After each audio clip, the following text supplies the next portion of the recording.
आपका हमारे channel TSW news के इस खास एपिसोड में। बता दूं, दिल्ली में प्रदूषण नियंत्रण और गुजरात में किसानों को मुद्दे को लेकर राजनीतिक बयानबाजी तेज हो गई है। आम आदमी पार्टी नेता गोपाल राय ने सरकार की तैयारियों और किसानों की स्थिति पर सवाल उठाए। वहीं केंद्र सरकार किसानों के हितों को सर्वोपरि बताती रही है। गुजरात के अंदर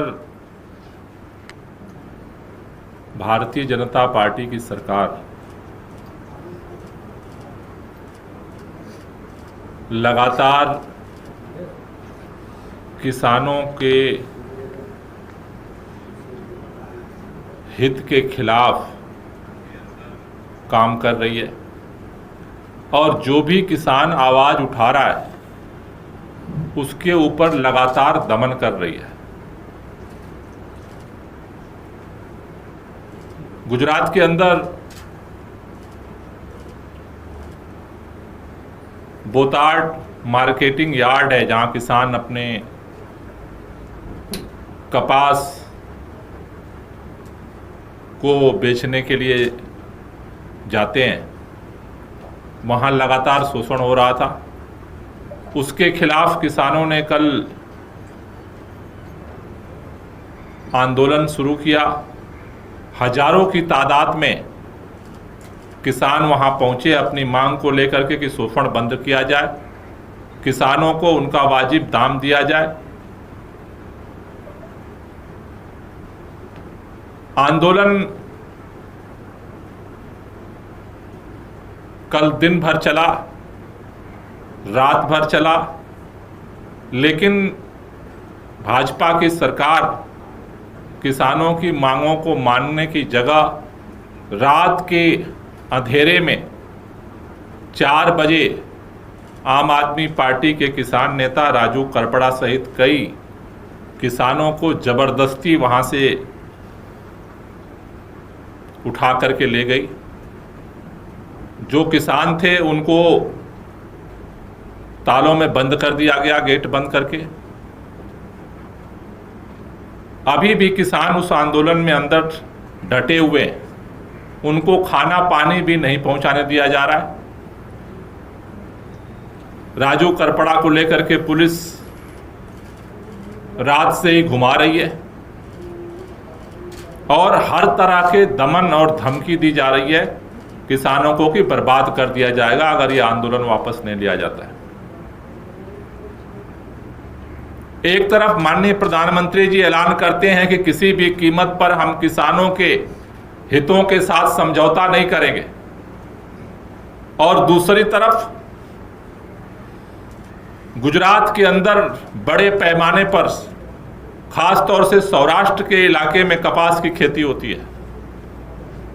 पहले से ही कपास के दाम कम मिल रहे थे, लेकिन जो अमेरिका से कपास भारत के अंदर आता था उस पर 11% की इंपोर्ट ड्यूटी थी। अमेरिका ने 50% हमारे ऊपर टैरिफ थोप दिया जबरदस्ती, और हमारी सरकार ने उसके जवाब में 11% जो टैरिफ था उसको जीरो कर दिया। अब जब कपास की खेती अब तैयार हो गई, किसानों ने अब कपास लेकर के मंडी में जाना शुरू कर दिया, तो वहां पर स्थानीय स्तर पर भी उनके शोषण का काम हो रहा है। किसानों के साथ जो रेट तय हो रहा है उनके ऊपर प्रेशर बनाया जा रहा है, उनके माल को खरीदा नहीं जा रहा है पूरी तरह से, और उसको लेकर के किसानों ने आंदोलन शुरू किया। तो सरकार पुलिस के दम पर पूरी तरह से उस आंदोलन को कुचलने की कोशिश कर रही है। बात केवल एक मंडी की नहीं है, पूरे गुजरात के अंदर जितनी मंडियां हैं सभी मंडियों में किसानों के साथ इसी तरह का धोखा हो रहा है। इसी तरह की दर दर उनको भटकना पड़ रहा है अपना माल लेकर के। लंबी लंबी लाइनें लग रही हैं और कोई सुनने वाला नहीं है। कुछ दिन पहले आप सबने ये खबर देखी होगी कि नॉर्थ गुजरात के अंदर सावर डेयरी में किसान अपनी मांग को लेकर के गए, उनके ऊपर दमन चक्र चला, आंसू गैस के गोले चले, लाठियां चली, और उनकी आवाज को कुचलने की कोशिश हुई। आज मैं भारतीय जनता पार्टी की राज्य की सरकार से और देश के माननीय प्रधानमंत्री और गृह मंत्री, दोनों लोगों का गृह क्षेत्र है गुजरात, निवेदन करना चाहता हूं कि मार्केट यार्ड में बैठे हुए अपनी जायज मांग को लेकर आंदोलनरत किसानों की बात को माना जाए, उनकी मांगों का समाधान किया जाए, और अगर सरकार इसका समाधान नहीं करती है तो कल आम आदमी पार्टी बोताड मार्केटिंग यार्ड में शाम को 5 बजे किसान महापंचायत बुलाएगी, जिसमें आम आदमी पार्टी के प्रदेश अध्यक्ष और पार्टी के तमाम लीडर वहां पहुंचेंगे।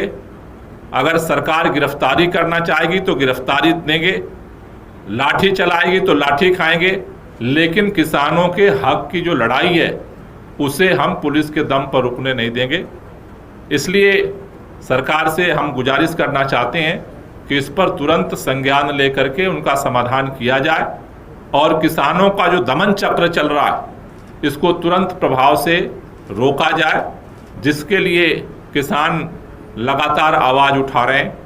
तो आम आदमी पार्टी आज ये ऐलान कर रही है कि सरकार अगर नहीं बात मानती है तो कल 5 बजे गुजरात के अंदर किसान पंचायत उसी मार्केटिंग यार्ड में सरकार के खिलाफ हम करेंगे। और इस आंदोलन को केवल यार्ड तक नहीं, अगर सरकार ने नहीं किया तो कल पंचायत के बाद ये आंदोलन गुजरात के सभी मार्केटिंग यार्ड तक हम लेकर के जाएंगे, और जब तक समाधान नहीं होता है ये किसान आंदोलन गुजरात के अंदर जारी रहेगा। Thank you. कोई क्वेश्चन हो तो? सर, आम आदमी पार्टी के तमाम जो कार्यकर्ता या नेता गुजरात में सक्रिय है, उनको अक्सर किसी न किसी तरीके से वहाँ पर सताया जाता है और केस भी दिए जाते हैं। अभी पिछले दिनों चेतर बसावा में जेल में थे। ऐसे में वहाँ पर जब आपके नेताओं के साथ इस तरीके का बर्ताव हो रहा है तो आप लोग कोर्ट या कोई दूसरी चीज़ क्यों नहीं जा रहे थे इस तरीके की शिकायतें? नहीं, कोर्ट भी जा रहे हैं। कोर्ट में चेतर बसावा को उन्होंने उठा करके जेल में बंद किया तो कोर्ट में हम गए, कोर्ट में लड़े और उसके बाद उनको रिहा किया गया है। तो कानूनी तौर पे भी लड़ाई लड़ रहे हैं और सड़क पे भी लड़ाई लड़ेंगे। सर, एक सवाल हो रहा है, दिल्ली का प्रदूषण जो है वो फिर बढ़ गया दिवाली आने से पहले। अब तक जो सरकार क्या रहते हैं उस पर बहुत अपनी प्रशंसा हो रही थी, लेकिन अब जो है वो सरकार, दिल्ली सरकार की मैं बात कर रहा हूँ, तो उन्होंने बहुत अपनी प्रशंसा की कि दिल्ली की हवा बहुत स्वच्छ है, लेकिन अब जो है प्रदूषण बढ़ रहा है। देखिए, एक बात मैं देख रहा हूँ, आमतौर पर दिल्ली के अंदर बारिश का मौसम खत्म होने के बाद 15 अक्टूबर से AQI का लेवल बढ़ना शुरू होता है और वो आगे बढ़ता जाता है। इस बार दिवाली पहले है तो दिवाली के बाद प्रदूषण का स्तर तेजी से बढ़ने की जो है वो संभावना बनी हुई है। लेकिन एक बात मैं देख रहा हूं कि पिछले 10 साल से अरविंद केजरीवाल जी के नेतृत्व में हमारी सरकार 1 अक्टूबर से विंटर एक्शन प्लान घोषित करके अपना तैयारी और काम शुरू कर देती थी, लेकिन अभी तक जितना मेरे पास खबर है, अभी तक इस सरकार ने अपना विंटर एक्शन प्लान भी वो घोषित नहीं कर पाई है कि दिल्ली के प्रदूषण के स्तर को नियंत्रित करने के लिए वो क्या करेगी।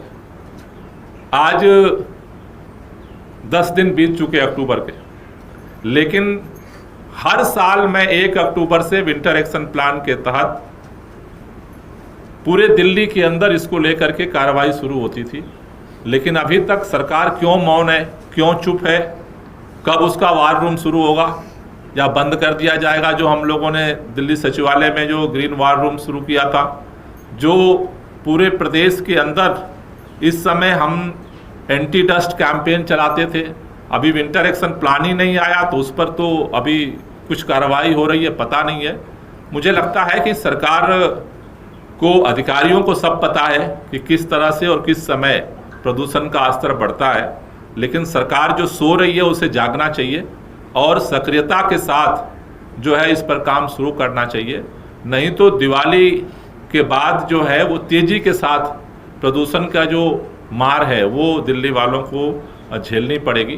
तो मुझे लगता है कि सरकार को अब जगना चाहिए। सर, एक थोड़ा सा अलग सवाल है। कल अफगानिस्तान के विदेश मंत्री और भारत के विदेश मंत्री की एक प्रेस कॉन्फ्रेंस हुई जिसमें महिला पत्रकारों को बैन कर दिया गया। इसको लेकर विपक्षी पार्टियां सरकार पर सवाल खड़े करी कि महिलाओं को आगे बढ़ने की बात कहती है सरकार, लेकिन महिला पत्रकारों की एंट्री बैन करती है। नहीं, मुझे लगता है कि देखिए, अब पूरा विश्व एक नए चिंतन प्रक्रिया की तरफ बढ़ चुका है और ऐसे में किसी भी जगह महिलाओं को या किसी भी सामाजिक समूह को उस आधार पर कि वो जेंडर और उसकी जाति और धर्म देखे बगैर, मुझे लगता है कि इस तरह की जो डिस्क्रिमिनेशन है वो अब नहीं होना चाहिए।